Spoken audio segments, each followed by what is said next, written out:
My name is Kodongos Reziga, as we all know, and I'm here to present to you a proposal on the topic creating awareness of sickle cells in my community, that's Morley School. To begin with, on the June 19th, Dr. Ivy Akim, the head of the Ghana Institute of Clinical Genetics, said 2% of all births in Ghana are affected with sickle cell diseases, and 30% of all adults in Ghana have the sickle cell trait, She added, the average Ghanaian patient has an idea about the disease, but the institute has developed education arrangements to raise more awareness on the disease. Normal red blood cells are round like donuts, and they move through the small blood tubes to deliver oxygen. Sickle cell red blood cells are hard, sticky, and shaped like sickles used to cut wheat.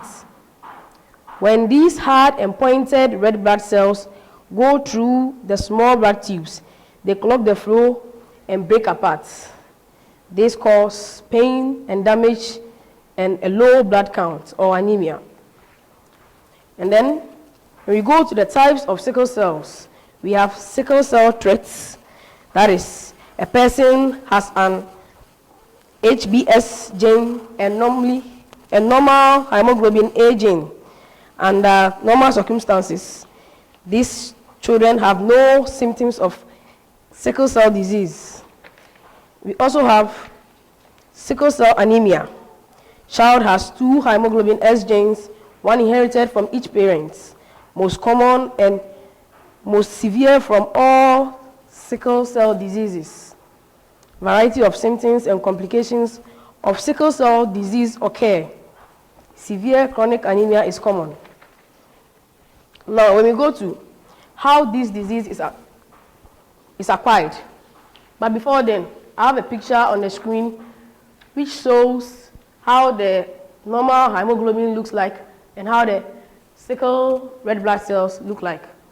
In order to raise this awareness of the diseases, I came up with a story that will be read to the students during our morning worship. The problems that I faced when drafting this proposal is that getting the assistant headmaster's academic, his approval to deliver the message to the students. So before that came up, I went to each class and then talked to them about the disease, from which I had some people to come to me privately and tell me the kind of problems they are facing in their homes, and then tell me what their sisters and then brothers are going through, which helped me to be able to draft this proposal. It's about a family, a couple who was about to get married, and then they went to their marriage counselor to advise them on what to do. When the marriage counselor told them to have a sickle cell test, because they are in a hurry to get married, they ignored the advice of the counselor and then went on to court to have their marriage registered. But later on, they started, when their firstborn came, started having a lot of problems, taking their child to the hospital. First, they didn't know the kind of problem that the child is having. So they started taking it to spiritualists who didn't know a lot, started giving the child so many herbs that caused more pain to the child. That caused more pain to the child. So, for the time being, this is what I can tell you about the story. Thank you very much.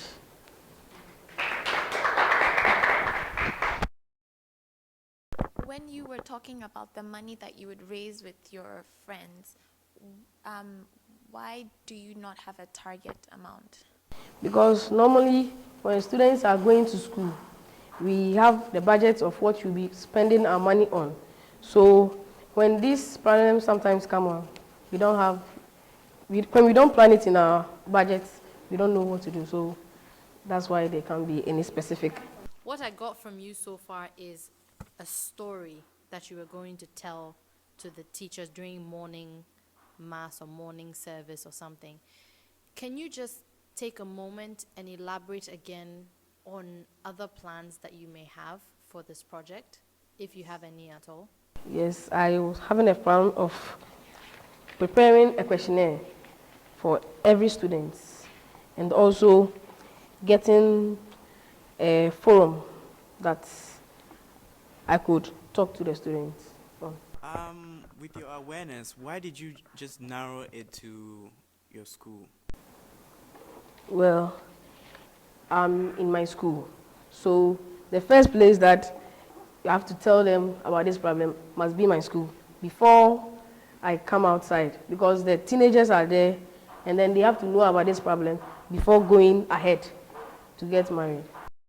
You were telling us that in preparing yourself for this, you have actually spoken to a lot of other students and learned about them. So I'm guessing there were some students who actually had sickle cell, and you spoke to students who deal with family members who have sickle cell. Can you tell us a bit about what you have learned so far personally out of this experience? Well, from the problems, from the projects, or from how I have been going about telling people about this problem, I have learned that a lot of people do not have idea to know about this problem. I would make sure that I, as an individual, when I grow up, I wouldn't let my children to suffer or to go through that kind of problem. Thank you. Any other questions?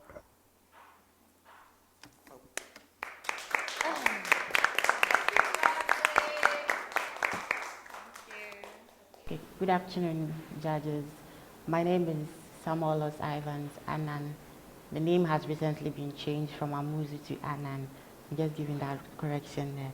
Before I begin, I'll start with the executive summary. My executive summary, which is the Be Bold Sickle Cell and Project hereinafter referred to as BBSCAP, is a registered multi-specialist non-governmental organization, as you had on your projector that is explaining what I'm going to read out to you.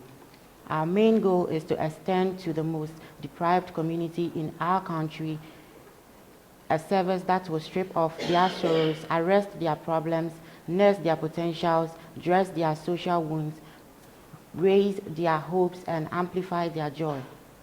Focus of our operation will be on sickle cell traits or diseases. Sickle cell disease is a major genetics disease in many countries in sub-Saharan Africa. In recognition of this, the World Health Organization, under the DNC department, supervises and coordinates intervention relating to the prevention and management of SCD. Seeing all these efforts being made in the world and my country has urged me on to contribute my quota to nation building, and so brought all under a simple code of conduct. The project, which I called the Be Bold Sickle Cell Project, in a short form known as the BBSCAP, which I invented on my own. And this is the vision statement of the project. We will be the best in the society and country at large by paying solid attention to sickle cell health and the rural communities, and must be the trusted channel through which help can reach the STD patients in the deprived areas. In Ghana, 2% of children at birth are diagnosed with sickle cell genes that can result into the disease. Observation states that the figure translates to 8,000 of births with sickle cell conditions in every year. From a personal observation, it shows that Ghana takes a percentage portion of 2.67% of the estimated 3,000 children being born with the genes worldwide. The highest frequency of sickle cell disease found in tropical regions, particularly sub-Saharan Africa, India, and the Middle East.